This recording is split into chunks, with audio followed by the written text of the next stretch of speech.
Комусь за мільйони доларів, а Україні за цією ціною однієї чашки кави. Про деталі ймовірної угоди на закупівлю американських дронів із надзвичайними умовами від виробника, а ще про заяви Ізраїлю і натяки на залізний купол, прогноз РНБО щодо російського наступу та історію евакуації 6-річної Аріни з-під артилерійських обстрілів у Бахмуті. Дивіться хроніку подій 343-го дня Великої війни з Росією у матеріалі Олексія Пасака.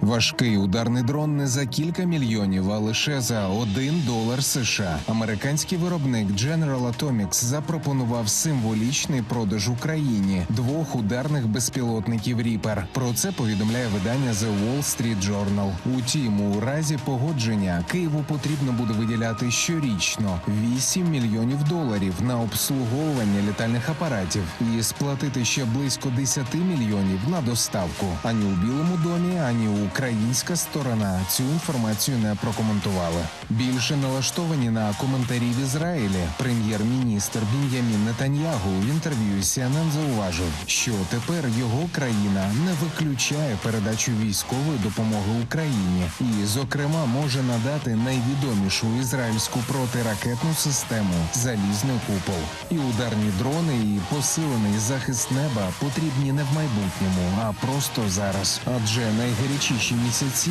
очікують Україну попереду. І хоча ми пройшли тривалий та важкий шлях, а ЗСУ мають узгоджений план дій, відомий союзникам, всім треба бути готовими до очікуваної ескалації війни. Про це в інтерв'ю телеканалу Sky News говорив секретар РНБО Олексій Данілов. Російська Федерація зараз готується до максимального загострення. Вона зараз збирає всі можливі і неможливі сили, які в неї є, проводить зараз навчання, тренування. Чи буде іти з усіх боків? На сьогоднішній день я можу сказати, що ми не виключаємо будь-якого розвитку сценарія подій найближчі 2-3 тижні. Головні бої ще попереду, і вони будуть в цьому році, вони будуть найближчі 2-3 місяці, які будуть вирішальними у цій війні. Війну та сценарій шляху до перемоги напередодні річниці повномасштабного вторгнення можуть обговорити президенти України та США спільно з президентом Польщі. Про підготовку тристоронньої зустрічі Байдена, Зеленського та Дуди на польській території повідомляють місцеві ЗМІ. Президент Польщі зауважив, візит очікується, але деталей доволі мало. Szanowni Państwo, spodziewamy się oczywiście wizyty pana prezydenta Joe Bidena. Пані та панове, ми, звісно, очікуємо візиту президента Джо Байдена з тієї простої причини, що він уже був анонсований. Ймовірно, у лютому президент США приїде в нашу частину Європи. Хочу наголосити, наша частина Європи означає Центральну Європу. Маючи це на увазі, я припускаю, що наша частина Європи в цьому контексті – це територія, що простягається від Румунії до Естонії. Нам дуже важко відповісти, куди саме приїде президент. У нас поки що немає такої інформації. Про що є інформація, то це про звіти Генштабу і дедалі більші втрати московитів. Минулої доби від'ємний наступ здійснили ще понад 900 окупантів. Також знищено ще 8 російських танків, 4 бойові броньовані машини, 10 артилерійських систем, 4 реактивні системи залпового вогню та 13 одиниць автомобільної техніки. Нищимо ворога, рятуємо своїх. Евакуаційна операція під канонаду вибухів. Нещодавно Донецька поліція вивезла з Бахмуту жінку на 8-му місяці вагітності. Доправивши Галину до лікарні Слов'янська, з'ясували, що в місті разом із дідусем та 2 бабусями залишилася її 6-річна дочка Аріна. Ти должна бути в безопасности. Понимаешь?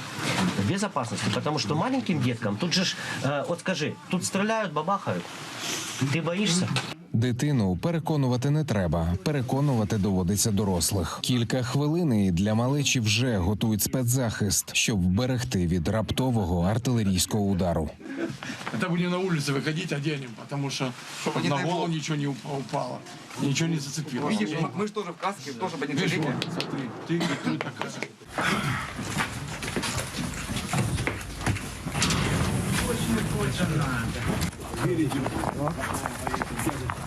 Достань мої документи. Так, бабулечка, давай наперед.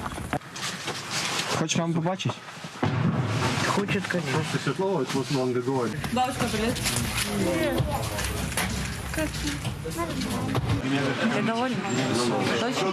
Точно. Здравствуйте. Ну, тебя вот это... во двор прилетела. Я знаю, что у вас во двор прилетело, поэтому мама панику и подняла. Лише минулої доби в Бахмуті під час обстрілів з боку росіян було поранено 6 цивільних. 2 людей загинули. Серед них і неповнолітній хлопець. В місті досі залишаються чимало дітей. Тож евакуаційно-гуманітарний екіпаж «Білих янголів» щодня намагається вивезти з гарячих вулиць ще бодай кілька родин. Приблизно 200 дітей ще залишається. Це така попередня інформація. Ми їздимо по родинах, спілкуємось, намагаємось довести аргументи, евакуювати родин з дітьми, евакуювати дітей, тому що діти повинні жити в мирі. Далі зі Слов'янську родину мають евакуювати до Києва. 700 кілометрів дороги. І вже не буде чутно ані артилерійський вогонь, ані прильоти реактивних градів. Попри періодичні ракетні атаки і постійні повітряні тривоги, столиця залишається фортецею. І запитавши містян на вулицях, чому вони зберігають спокій, попри ризик нового наступу і близькість кордону із ворогом, отримуємо очікувану відповідь. Тому що не хвилююсь. Вірю в ЗСУ. Олексій Пасак, 5 канал.